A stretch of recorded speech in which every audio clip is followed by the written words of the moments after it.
From the dog's eye point of view, it's very easy, and it's going to happen more often than not, that the dog thinks you want it to do that behavior. If you can get it to eat something at all. Right, well, that's the thing. So, or you reward the dog for not being reactive while it's looking at you, right? Yeah. You can never not reward for something while you're rewarding it. You know what I mean? Like, so remember the lady at Agway whose border collie was sleeping and I had my shirt on back in Maine? Yeah. And she said, "Oh, you're a dog trainer? I'm a dog trainer." And I say, yeah. And she goes over to her, like, 6-month-old border collie who's laying down behind the counter. She worked there.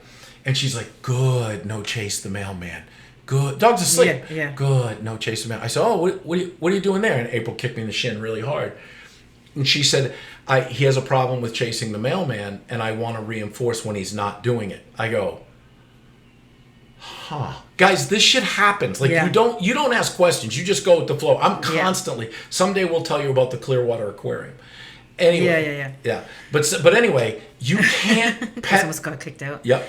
You can't pet the dog and have the dog understand good, no chasing the mailman, because you could say good, no shitting in my house, good, no chasing the mailman. They don't good, understand no what scratching. the fuck you're saying. Right. That's a human idea inflicted onto the dog, and they go, ta-da! Yeah. There's no success there. The dog was sleeping. With all this stuff here, like, and it says, look, over time you will be able to move closer to the scary stimulus. Enlist the help of a friend to make sure that you are in control of the situation. So all this is just guessing. They're hoping and guessing, and they, like, with luck eventually. But this is what Amir's going through. Yeah. Is that this is what he's trying to find truth. So okay, there's another instance where I've seen people do this. So if a dog is like is barking and trying to pull towards, I'm going to say, say another dog, because they want to socialize. So either socialize with it, or they want to be aggressive.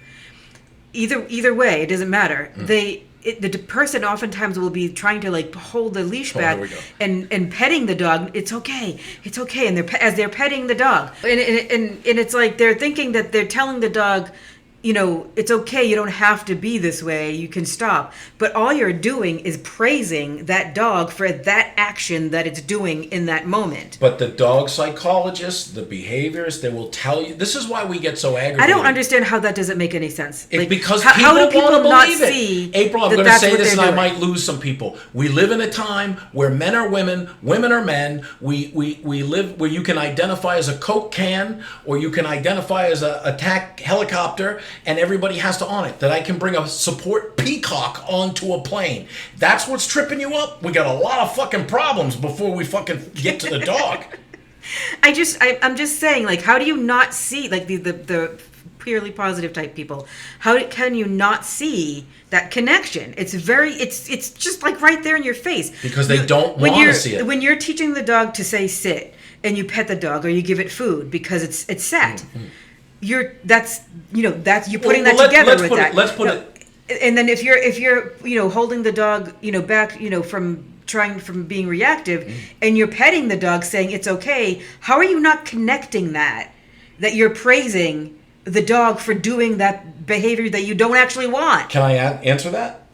Yeah, sure. Because the vet fucking told him to.